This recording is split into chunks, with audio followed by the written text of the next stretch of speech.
Good day, you lovely people. On this fine day, we're going to be looking at an audio MIDI sequencer. The one we're looking at is Cubase. We're specifically going to be looking at the MIDI stuff. Got to do a little bit of housekeeping before we start anything. It's really important that you have your folder structure set up. So what I'm going to do first is click on my folder, go into music. I'm going to create two folders. The first one called Cubase Projects. Yeah, I'll tell you what, we'll spell Cubase right as well.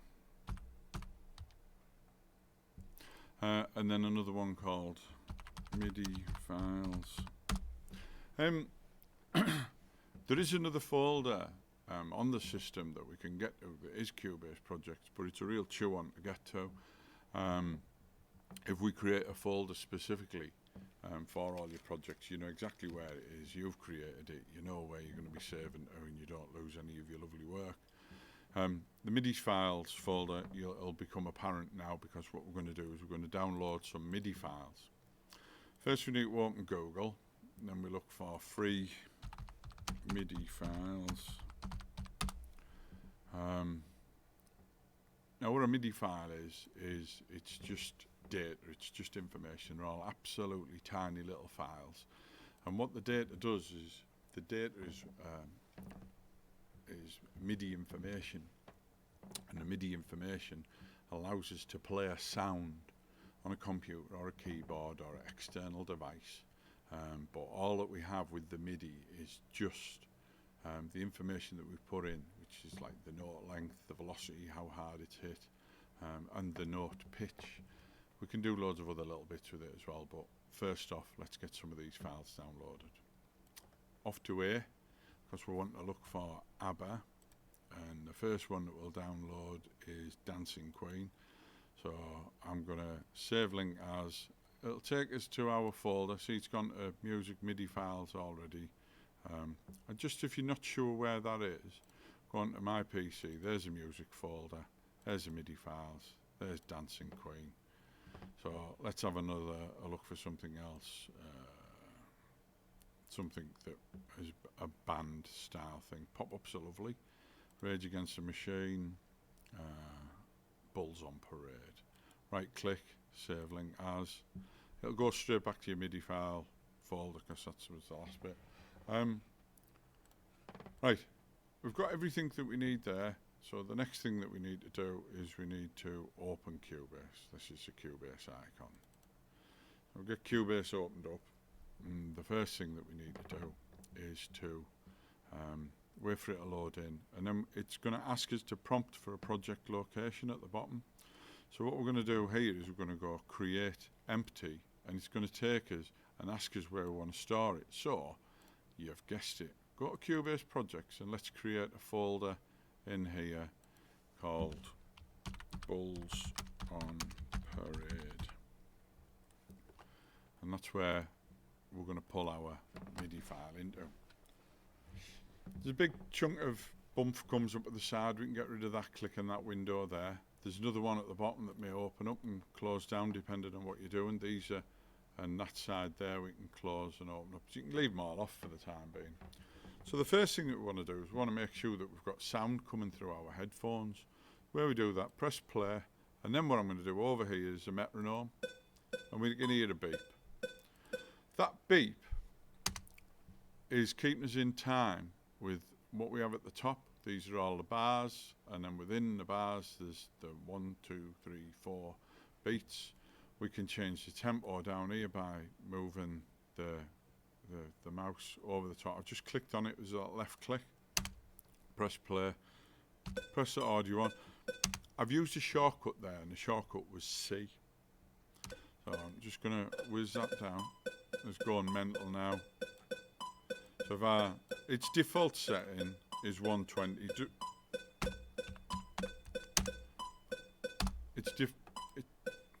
Put my teeth in. Its default setting's 120. So, right, what happens if you don't get any sound? We've got to pop up the top up here, up to Studio Setup, click onto one of these windows here, specifically the VST audio system, And if you plug in your headphones into the side, you want the generic low latency driver. If you're plugging into the little red box below the computer, you need to click on Focusrite. I'll leave it on the generic low latency driver and make sure that's working. So everything's good, everything's playing back. Now, if we don't get a sound out, what we've got to do is we've got to make sure that the software, Cubase, is talking to the hardware, the computer. And the way that we do this is we have a load of ports. You have some input ports and output ports. Dead easy, we just click on here, click onto input. I'm just going to get rid of this because we don't need it for what I'm doing, and it's the output ports. Got to make sure they're enabled and that they're saying display 1, display 2. That's for making sure we can hear the sound coming out of Cubase and being played back through the computer, and this is so it can be played on the Get Big board at the front of the classroom. So we have our sound, we have a MIDI file. What we're going to do now is we're going to go File, Import, MIDI file. Do you want to create a new project? No. So go on to Bulls on Parade. Let's have a look in our music file. There's Rage Against the Machine. This will open up, and what we'll have now is we can see we've got loads of little, these are what we call parts. Each of this bit here is what we call a part, and these are tracks. So if I let this play, turn the click off down the bottom,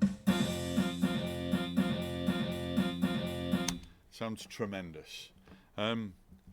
Obviously it's not going to, the electronic sounds aren't going to work tremendously well with electric guitar, but you may be thinking, well, where is this going to be use of me being electric guitar boy or drummer boy? Well, we can just mute the drums. I'd have to find the drum channel first. There's that could be a bass. So what we can do, we can rename it just by double clicking on there, bass guitar. Right, we know that our Bulls on Parade's not working tremendously well. Before we do anything else, File, Save As, Bulls on Parade 01. Next time we work on it, it'll be 02. Next time we work on it, it'll be 03. So I'm just going to close that down. I'm going to open a new project now. New project. So prompt for project location.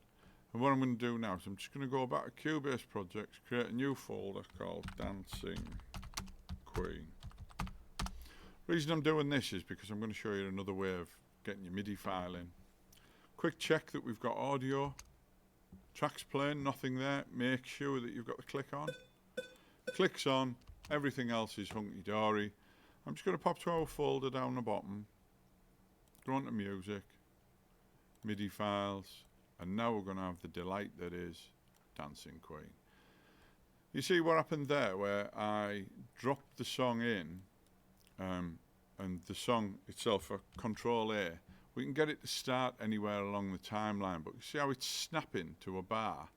That's because we have this here set to the grid and set to a bar.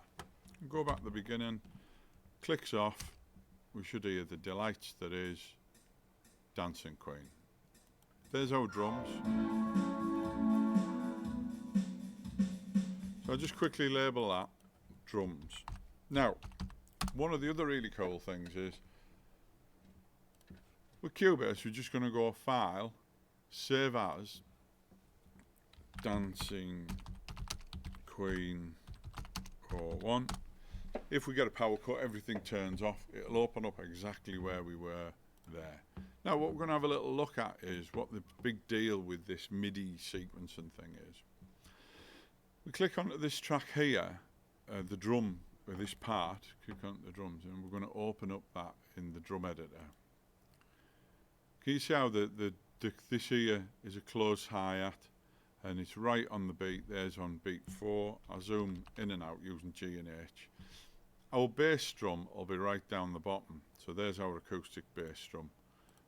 Sometimes it's on there or it's on the other bass drum. We can see the kick drums on 1, beat 1, beat 3, beat 1, beat 3.